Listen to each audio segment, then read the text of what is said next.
Boa tarde a todos.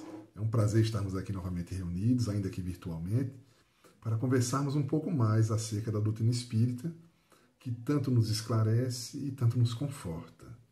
E na tarde de hoje, dia 9 de agosto, Dia dos Pais, vamos tratar do tema relacionamento familiar. Ok? Bom, era um domingo de manhã,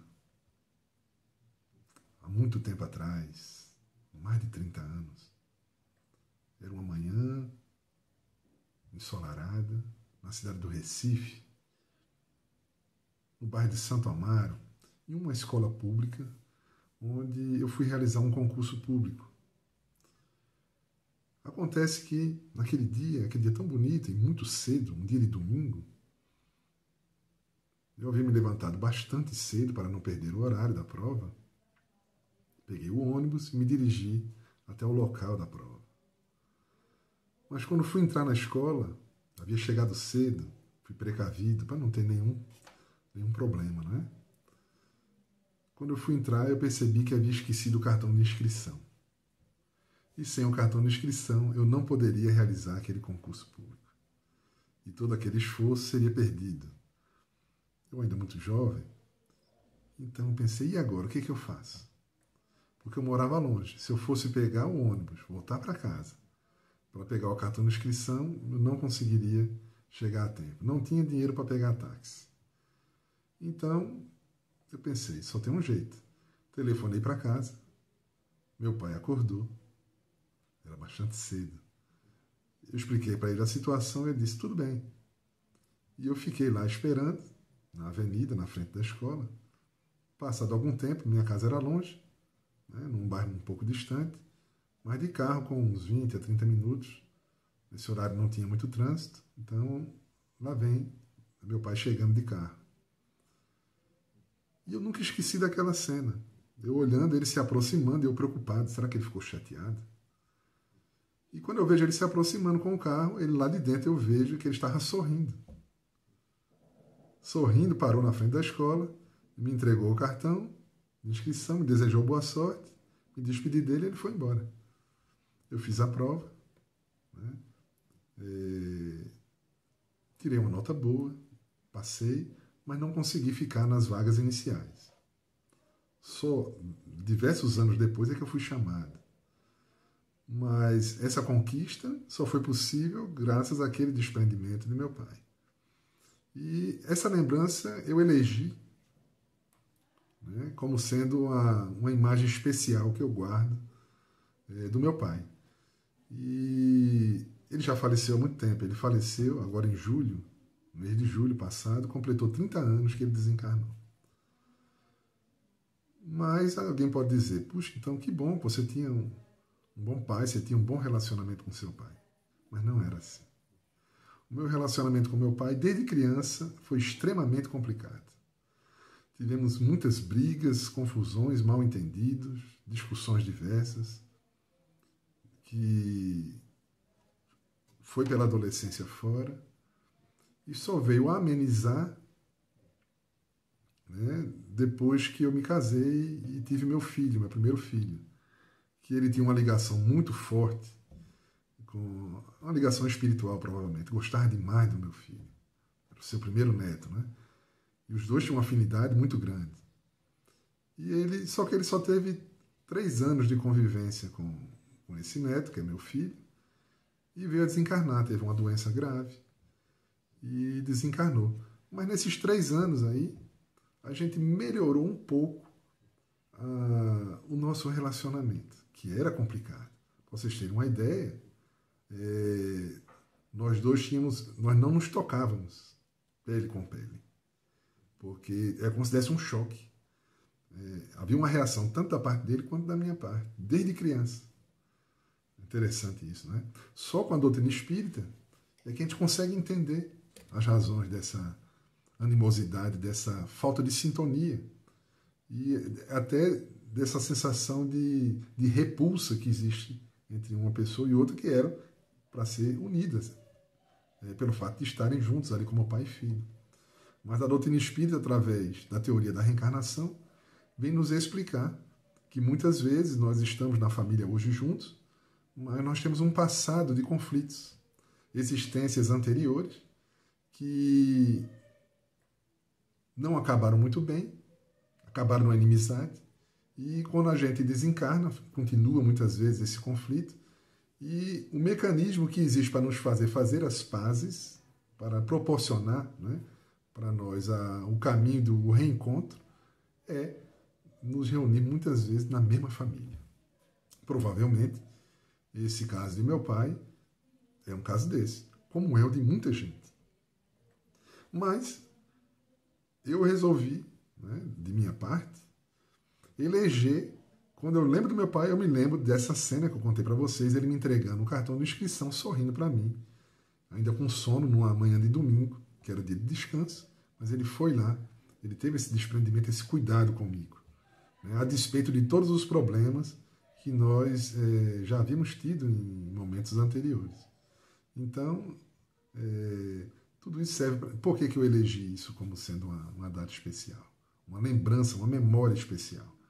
Porque quando ele adoeceu, né, e estava prestes a desencarnar, eu percebi o quanto eu o amava. Né? Comecei a perceber como ele faria falta não estando ao meu lado. Só que ele desencarnou e eu não tive tempo ou não tive coragem de dizer a ele o quanto eu o amava. E é bem provável que ele também me amasse. Então, quando eu conto tudo isso para vocês, é para a gente refletir do quanto é importante aproveitarmos o momento que passa. Se temos ainda nosso pai, nossa mãe, e se tivemos conflitos, dificuldades com eles, mas que no fundo nós o amamos, já aprendemos a amar, porque o mecanismo divino é assim. Se duas pessoas são inimigas, não se entendem, Deus coloca juntos para devagar os dois, passando por dificuldades juntos, vão quebrando aquelas arestas e vão aprendendo a querer bem um ao outro. É um mecanismo muito inteligente e que é infalível. Só que às vezes a gente leva várias encarnações vindo juntos até aprendermos a nos amarmos genuinamente. Mas a gente consegue chegar lá, né? Porque o caminho do progresso, é impossível que a gente impeça o progresso, a evolução do espírito. A gente pode atravancar, como nos dizem os espíritos. A gente pode interferir e se arrastando, mas é impossível que a roda da evolução ela não se faça presente. Então é isso que a gente tem que ter em mente. Bom, com o espiritismo, a gente aprende, está lá no Livro dos Espíritos, a importância da família. Porque a família é justamente aquele agrupamento de espíritos que retornam para o cenário terrestre para aprenderem a se entender, a exercitarem o amor, a exercitarem a tolerância, a paciência, a convivência pacífica. Porque esse é o estado natural dos espíritos evoluídos nos mundos avançados. As sociedades nesses mundos, nesses planetas mais avançados, elas são regidas pela harmonia, né? Pelo perfeito entendimento entre as pessoas, onde nada falta a ninguém, porque todos se entreajudam. Todos são sinceramente votados ao bem. E só que eles aprenderam isso ao longo de inúmeras experiências. E a família é essa unidade, é essa oficina, é essa escola primeira, onde o espírito ele aprende a amar. Então, inclusive as próprias teorias materialistas são unânimes em valorizar a família como a unidade primordial da sociedade. E todos entendem que a sociedade é um reflexo das famílias. Se as famílias vão bem, a sociedade vai bem. Se as famílias estão em conflito, estão perturbadas, estão desagregadas, a sociedade vai mal. Allan Kardec indaga sobre isso, porque inclusive ele indaga porque muitas pessoas acham que nós deveríamos viver como vivem os animais, que criam seus filhos até eles aprenderem a se virar e depois abandonam e perdem aquele vínculo. E os espíritos nos alertam que nós não somos mais como os animais irracionais. Todo o seu esforço, toda a sua vida é voltada para atender à necessidade material. Só que nós temos, além da vida material, nós temos a vida espiritual. Nós temos a necessidade do aperfeiçoamento moral, né? Então, nós precisamos uns dos outros para progredir. E por isso nós sentimos falta. Nós temos um instinto materno que ele se estende além daquele momento em que o bebezinho é frágil. Aliás, o bebê humano é o mais frágil de todos, né? Mesmo os mamíferos mais evoluídos, rapidamente eles se viram, aprendem logo a andar, já nascem bastante espertos. O bebê humano não, ele nasce extremamente frágil, justamente para despertar nos pais um sentimento de amor, de afeto. Então, existe uma sabedoria nisso. Deus ele faz com que o espírito volte naquela condição meiga, frágilzinha, para que possamos nos afeiçoar. Então, mesmo que seja um espírito bastante antigo, ele volta naquela condição, a gente se apaixona. É óbvio que quando essa aversão do passado é muito forte, mesmo aquele bebezinho, há pais que sentem aversão àquele bebê. Também há casos onde bebês sentem aversão à mãe ou aversão ao pai, desde pequenininhos. Porque o problema deles do passado é muito forte.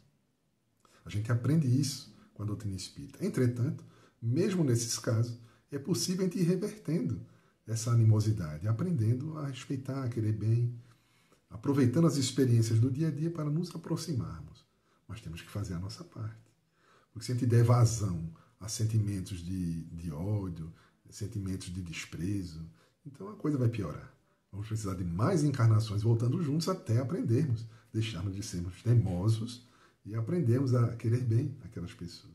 Ninguém poderá ser perfeitamente feliz enquanto houver em si uma mácula desse tipo. Se houver uma pessoa que eu odeio, então eu não estou pronto para ser feliz. Eu só vou poder ser feliz quando eu aprender a amar as criaturas. Mesmo, veja, a felicidade não é os outros nos amarem. A felicidade é nós amarmos aos outros. No momento em que nós amamos os outros, nós somos felizes. Não é à toa que Francisco de Assis, ele já, na sua prece, ele já dizia que a questão é preferível compreender do que ser compreendido, é preferível amar do que ser amável, do que ser amado. Então, nós temos que levar isso em consideração nas nossas reflexões. Então, com o Espiritismo a gente aprende isso. Então, há uma pergunta onde Kardec diz qual seria o resultado do afrouxamento dos laços de família. E os espíritos são taxativos. Um recrudescimento do egoísmo na Terra. Ou seja, a vida familiar nos convida, nos estimula a vivência da caridade. Porque a caridade não é só dar o pão, não é só dar um cobertor, um prato de sopa para alguém. Isso tudo bem, é caridade. Mas nós aprendemos com o Espiritismo também que a caridade é a benevolência com todos, mesmo aqueles a quem a gente não gosta muito. A gente procurar ser benevolente. A indulgência para com as fraquezas alheias. E, às vezes, dentro de casa tem uma pessoa que tem defeitos que a gente não suporta. Mas tem que aprender a ser indulgente. E o perdão das ofensas. Muitas vezes há pessoas dentro de casa que nos agridem. E, às vezes, só o fato dela existir já é uma agressão a nós, porque nós não suportamos aquela pessoa. O jeito que ela mastiga, o jeito que ela anda, o jeito que ela se veste, o seu cheiro nos incomoda. Existe isso, mesmo nas famílias, vocês sabem bem disso. Mas nós temos que aprender a transcender essa questão e superarmos esse tipo de vibração que ainda existe entre nós e os outros. Não é uma coisa simples, não é uma coisa fácil. Né? E por isso que quando a gente consegue, o mérito é muito grande. Então vale a pena a gente se esforçar por isso. Bom, então, meus irmãos, Chico Xavier conta no livro Na Era do Espírito, que é uma obra muito interessante, são trechos, mensagens de Chico Xavier, mensagens de Emmanuel e mensagens de Herculano Pires explicando essas mensagens. Então é um livro muito interessante. E há um caso onde Chico diz que na reunião que ele fazia parte lá, houve um dia em que chegaram muitas pessoas, porque iam caravanas de pessoas de diversas partes do Brasil e até de fora, para conversar com ele, né, para ouvir as suas pregações, as suas conversas. Né? Tem até aquela conversa famosa que era a sombra do abacateiro, né? Onde ele conversava embaixo de uma árvore com as pessoas e fazia um evangelho. Mas tinha diversas reuniões onde ele se reunia com essas pessoas e também muitos iam para obter mensagem dos espíritos, né? Através da sua psicografia. Mas houve uma ocasião onde muitas pessoas chegaram e parece que tinham combinado, porque todos vinham reclamar de problema de relacionamento entre pai e filho, casais que já não se suportavam, pessoas que vinham reclamar de diversos familiares da sua casa, pessoas que estavam vivendo ainda juntas num lar, numa casa, numa família, mas que estavam separadas lá dentro. Já não se suportavam, já não dialogavam mais. Então, diante desse quadro, de tantas pessoas reclamando dos problemas familiares, aí Emmanuel, ele trouxe uma mensagem chamada justamente Familiares Problemas. Essa mensagem através da psicografia de Chico. Depois vocês podem procurar e dar uma lida nela na íntegra, no livro Na Era do Espírito, e vocês encontram ele facilmente na internet em PDF, tá certo? Quem quiser dar uma olhadinha. Então, essa mensagem, Familiares Problemas de Emmanuel. Então, essa mensagem ela é muito interessante. Mas, se a gente for analisar bem, ela é tipo um soco no estômago. Assim, porque ela nos traz um choque de realidade. Porque muitas vezes nós reclamamos, por exemplo, que nosso marido ou nossa esposa não corresponde àquilo que a gente imaginava quando a gente se casou, quando a gente se uniu a ele ou a ela. Né? Eles não representam aquela aspiração que nós tínhamos naquele momento de encantamento que todos nós temos, logo que a gente se conhece, né? Que é bastante natural. Mas ele chama a atenção, primeiro, para o compromisso que a gente assumiu lá atrás, né? Quando a gente estava enamorado. Porque é preciso considerar também que talvez nós não representemos também as expectativas do outro, né? Isso é preciso considerar.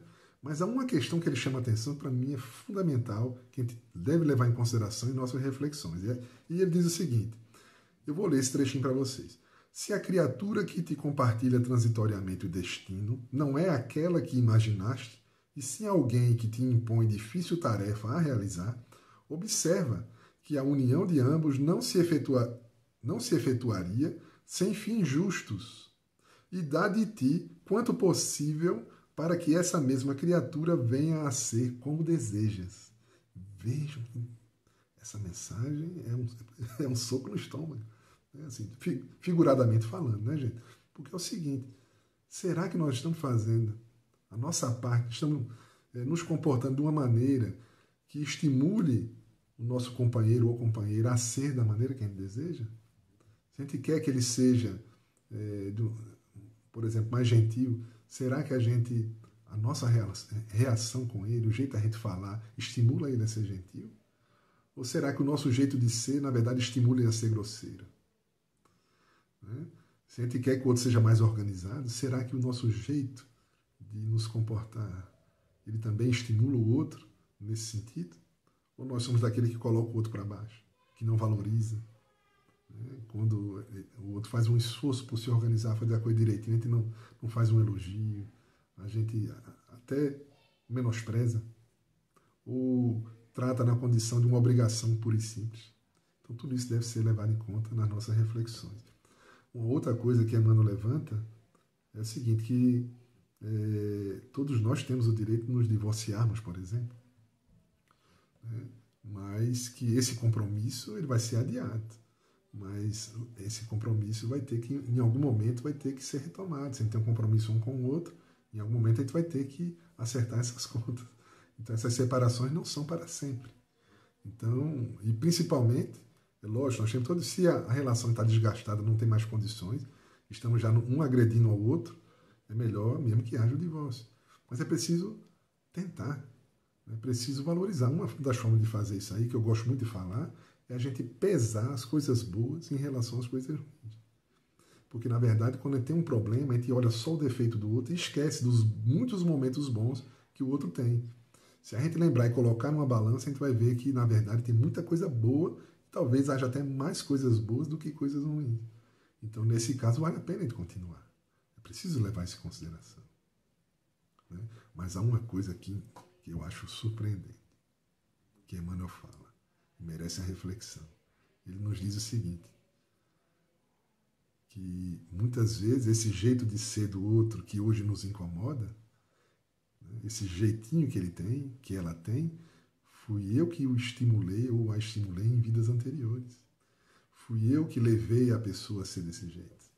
Então, é preciso tomar muito cuidado, porque muitas vezes nós estamos ali justamente para ajudar aquela pessoa a se recuperar, para poder a nossa consciência se tranquilizar. Quantas vezes eu tenho um filho, por exemplo, ou uma filha, que assim não gosta de trabalhar. né, que às vezes, muitas vezes, se envolve até com drogas. Acontece isso. Mas muitas vezes a gente não sabe o que fizemos anteriormente. Será que anteriormente a gente não estimulou, fez alguma coisa que levou aquelas criaturas à ruína, a não terem essa força moral para superar a questão desse vício? Então não os abandonemos, lutemos até o fim, façamos nossa parte. Agora, se fizermos tudo certo, nos esforçamos por ser um bom marido, uma boa esposa, né? Se nos esforçamos por ser um bom pai, uma boa mãe, então, se mesmo assim, fazendo tudo certinho, nós nos deparamos com a ingratidão, nos dizem os Espíritos que a gente deve confiar em Deus, porque seremos recompensados da seguinte forma: um dia veremos todos eles recuperados. Deus vai dar um jeito, através de suas leis, né, através das suas leis divinas, né, que são imutáveis. Elas vão fazer com que essas pessoas, elas vão se ajustando aos poucos e um dia vão estar junto a nós totalmente recuperados. Seremos muito felizes. Então façamos nossa parte. Vale a pena a gente correr atrás. E como pais, nesse dia dos pais, me permitam contar uma última história que vale a pena a gente compartilhar. Eu ouvi há muito tempo atrás essa história, ouvi no rádio, é uma história verídica, de um operário que morava em São Paulo e ele tinha 2 filhos. E ele trabalhava numa indústria e quem mora em São Paulo sabe disso, né? Eu morei em São Paulo quando era criança. E em São Paulo tudo é muito distante e distante principalmente por causa do trânsito. Às vezes não é nem tão distante, mas fica demorado por causa do trânsito. Então, algumas rotas você leva até 3 horas ou mais para poder chegar no trabalho. E era o que acontecia com esse homem. Então ele se acordava ainda de noite, o dia escuro, pegava o ônibus, então os filhos estavam dormindo, ele não os via.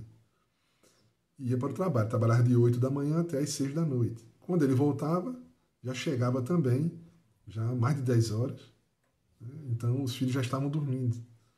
Então eles praticamente só conseguiam ter um relacionamento com seus filhos no sábado à tarde, porque ele trabalhava somente meio período no sábado, e o domingo. E ele achava que era muito pouco. Ele queria um pouco mais de participação. E vejam que a ideia que ele teve, ele é um homem muito simples. Ele teve a seguinte ideia: toda vez que ele acordava, né, toda vez que ele chegava do trabalho, os filhos estavam dormindo, ele ia até o quarto, ele não os acordava, porque tinha pena de acordar, dava um nó na ponta do lençol de cada um dos filhos e ia dormir. Então, ele acordava muito cedo, saía, os filhos não tinham acordado ainda, mas quando eles acordavam, eles olhavam o lençol e viam aquele nó e sabiam e diziam: papai passou por aqui. Então veja a maneira criativa que esse homem encontrou para ser um bom pai. Então, que possamos superar toda dificuldade. Não coloquemos, usemos como desculpa as dificuldades financeiras, dificuldade de tempo, falta de estudo. Porque, seja lá qual for a situação que a gente esteja enfrentando, a gente pode ser um bom pai, a gente pode ser um bom filho, né? Podemos ser uma boa esposa, um bom marido, fazendo a nossa parte o melhor que pudermos, pelo tempo que pudermos. Vale a pena, porque o nosso objetivo aqui na Terra é aprender a amar. Todo o restante é acessório. Todo o restante que a gente faz é um acessório para a gente possa aprender a amar. Por quê? Porque os espíritos que sabem amar se tornam aptos a viver nas regiões mais avançadas. Enquanto não desenvolvemos essa capacidade, ficaremos ainda presos a essas vidas, nesses mundos como a Terra, de sofrimento, de provas e expiações, onde tudo é um pouco difícil, mas é difícil por conta do nosso comportamento ainda. Mas vamos em frente. Juntos a gente vai conseguir superar tudo isso, melhorando as nossas relações familiares. Comecemos de casa, porque para aprender a servir na sociedade, a melhor coisa é a gente aprender, primeiramente, a servir em casa. Sendo paciente em casa, sendo tolerante, nós vamos estender esse comportamento para a nossa vida social. Então, meus queridos irmãos, que possamos aproveitar todas as oportunidades que a vida familiar nos oferece. Muita paz para todos. Fiquem com Deus.